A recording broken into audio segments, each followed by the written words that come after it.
그럼 먼저 코핑턴의 자아가치 이론부터 시작해 볼까요? 사람은 누구나 자신이 가치 있고 유능하다고 느끼고 싶어 하잖아요. 그렇죠. 아주 기본적인 욕구죠. 이 이론의 핵심이 바로 이 유능함을 증명하려는 동기다. 이렇게 볼 수 있겠네요. 정확합니다. 핵심은 자신의 가치를 보호하려는 동기, 바로 여기에 있어요. 가치를 보호한다? 네. 그래서 때로는 실패의 원인을 자신의 능력 부족 탓이 아니라 다른 데로 돌리려는 모습을 보이기도 하죠. 예를 들면 어떤 게 있을까요? 예를 들어서 시험 전에 일부러 공부를 덜 한다거나 아니면 아주 어려운 목표를 일부러 세운다거나 이런 행동들이요. 아, 일부러요? 네, 이걸 자기 손상, 셀프 핸디캐핑 전략이라고 부르는데요. 혹시 실패하더라도 노력이 부족했어 혹은 과제가 너무 어려웠지 이렇게 핑계를 대면서요. 자신의 유능감, 그 핵심 가치는 지키려는 거군요. 그렇죠. 일종의 심리적인 방어 기제인 셈입니다. 코빙턴은 이런 동기 패턴에 따라서 사람들을 네 가지 유형으로 나누기도 했어요. 성공 지향자, 과잉 노력자, 실패 회피자, 그리고 실패 수용자 이렇게요. 흥미롭네요. 어떻게 보면 실패를 피하려는 그런 방어적인 동기가 오히려 학습에는 방해가 될 수도 있겠어요. 그럴 수 있죠. 적극적인 도전을 막을 수 있으니까요. 그럼 다음으로 넘어가서 나는 할 수 있다. 이 믿음. 반두라의 자기 효능감 이론은 어떤가요? 이건 특정 과제를 성공적으로 해낼 수 있다. 이런 자신감에 대한 이야기죠. 네, 맞습니다.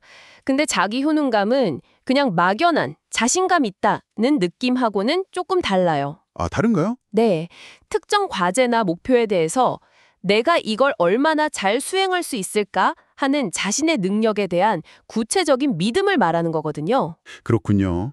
이 효능감의 수준이 어떤 과제를 선택할지, 또 얼마나 노력할지, 그리고 어려움에 딱 부딪혔을 때 얼마나 끈기 있게 계속 도전할지, 이걸 결정하는데 아주 큰 영향을 미칩니다. 효능감이 높으면 그럼 더 도전적으로 나선다는 거네요. 그렇죠. 어려운 과제는 도전적으로 받아들이고 더 노력하지만 반대로 낮으면 아예 시작을 피하거나 좀 하다가 쉽게 포기하게 되죠. 그런데 단순히 과거에 성공했는지 실패했는지 그 경험 자체가 중요한 건 아니라는 점이 좀 인상 깊었어요. 네. 그 점이 아주 중요합니다. 그 경험을 어떻게 해석하느냐가 관건이다. 이런 말씀이시죠. 바로 그겁니다. 과거의 성공이나 실패 경험 그 자체보다도 그 경험을 내가 어떻게 인지적으로 받아들이고 해석하는지 이게 훨씬 중요해요. 해석이요? 예를 들면요. 네, 예를 들어 성공했을 때 그 원인을 내 노력이나 능력 덕분이라고 보는지 아니면 운이 좋았다거나 과제가 쉬웠다고 생각하는지 이런 해석이 현재와 미래의 자기 효능감 형성에 훨씬 크게 작용한다는 거죠. 아하, 그렇군요. 이게 바로 학습 목표를 세우고 동기를 유지하는 데 아주 결정적인 역할을 하는 겁니다. 알겠습니다. 자기 가치나 자기 효능감이 주로 개인의 어떤 내적인 신념에 초점을 맞췄다면 그 데시와 라이언의 자기결정성 이론은 좀 더 환경과의 상호작용, 이걸 강조하는 것 같아요. 네, 맞아요. 관점이 조금 다르죠. 자율성, 유능성, 관계성, 이 세 가지 기본 욕구가 동기에 미치는 영향을 설명하는 거죠. 그렇습니다. 이 이론은 기본적으로 인간을 성장과 통합을 추구하는 능동적인 존재로 봐요. 그리고 말씀하신 그 세 가지 심리적 욕구, 즉 자율성, 유능성, 관계성. 네, 세 가지요. 이게 충족될 때 내재적 동기, 그러니까 어떤 외부 보상 때문이 아니라 순수하게 흥미나 즐거움 때문에 하는 그런 동기가 가장 잘 발현된다고 설명합니다. 이 이론 안에 또 두 가지 하위 이론이 있더라고요. 인지적 평가 이론, CET하고 유기적 통합 이론, OIT. 이것도 간단히 설명해 주실 수 있을까요? 네. 인지적 평가 이론 CET는 주로 외적인 보상, 예를 들면 칭찬이나 상금 같은 거요. 이런 게 내재적 동기에 어떤 영향을 미치는지를 설명해요. 보상이 항상 좋은 건 아니다 이런 내용이었던 것 같은데요. 맞아요. 예를 들어서 칭찬처럼 정보적인 피드백으로 느껴지면 유능감을 높여서 내재적 동기를 더 키울 수 있지만 뭔가 통제하려는 수단으로 느껴지는 보상은 오히려 자율성을 해치게 되죠. 그래서 내재적 동기가 떨어질 수 있다는 점을 밝혀냈고요. 흥미롭네요. 그럼 유기적 통합 이론은요? 유기적 통합 이론 OIT는 동기가 어떻게 외적인 것에서 점차 내적인 것으로 변해가는지 그 내면화 과정을 다루는 이론입니다. 그 내면화 과정이 단계별로 설명된 부분이 아주 인상 깊었어요. 완전히 외부 통제 때문에 하던 행동이 점차 자기 것으로 받아들여지는 그 과정이요. 네. 그렇죠. 대시와 라이언은 동기의 자율성 수준을 하나의 연속선으로 봤습니다. 제일 낮은 단계인 무동기 상태에서 시작해서요. 무동기 상태요? 네, 거기서 외적인 보상이나 처벌 때문에 행동하는 외적 조절 단계, 그 다음엔 죄책감이나 압박감 같은 내적인 압력으로 행동하는 내사 조절. 내사 조절. 약간 억지로 하는 느낌이네요. 그렇죠. 그 다음 단계가 행동의 가치를 개인적으로 중요하다고 판단해서 수행하는 확인된 조절. 그리고 자신의 다른 가치나 목표와 완전히 통합되어서 행동하는 통합된 조절. 점점 더 자기 것이 되어가는군요. 네.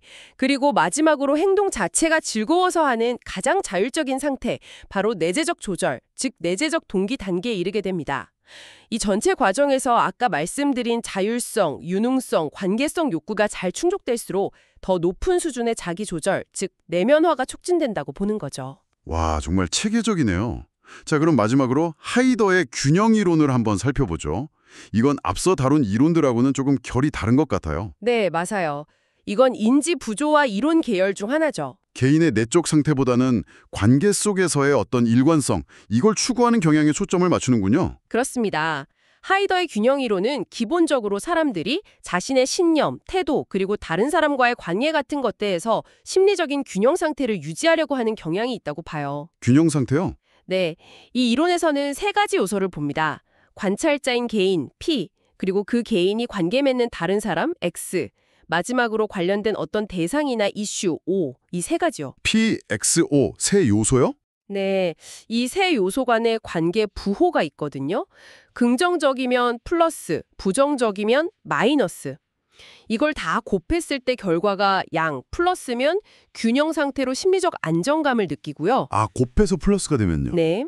반대로 곱한 결과가 음이면 불균형 상태로 불편함을 느끼게 되고 그래서 태도를 바꿔서라도 균형 상태를 회복하려고 한다는 겁니다. 예를 들어 주실 수 있을까요? 그럼요.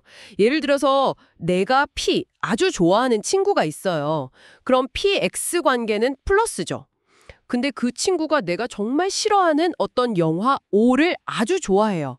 그럼 XO 관계는 플러스, PO 관계는 마이너스가 되죠. 아, 그럼 P 플러스 X 플러스 O 마이너스 이렇게 되니까 세 개를 곱하면 마이너스가 되겠네요. 불균형 상태군요. 정확합니다. 바로 그럴 때 심리적으로 불편함을 느끼니까 이걸 해소하려고 한다는 거죠. 어떻게 해소하나요? 예를 들면 친구에 대한 태도를 바꾸는 거예요. 저런 영화 좋아하는 애였어? 하면서 X를 싫어하게 되거나 플러스를 마이너스로. 아니면 영화에 대한 태도로 바꾸거나 친구가 저렇게 좋아하니 나도 한번 다시 볼까? 하면서 O를 좋아하게 되거나 마이너스를 플러스로. 아, 관계의 부호를 바꿔서 곱했을 때 플러스가 되도록 만드는 거군요. 그렇죠. 또는 친구가 그 영화를 좋아한다는 사실 자체를 약간 왜곡하거나 중요하지 않게 생각하는 식으로 인지적인 조정을 해서라도 심리적 균형 상태 플러스를 회복하려는 동기가 생긴다는 게 이 이론의 핵심입니다.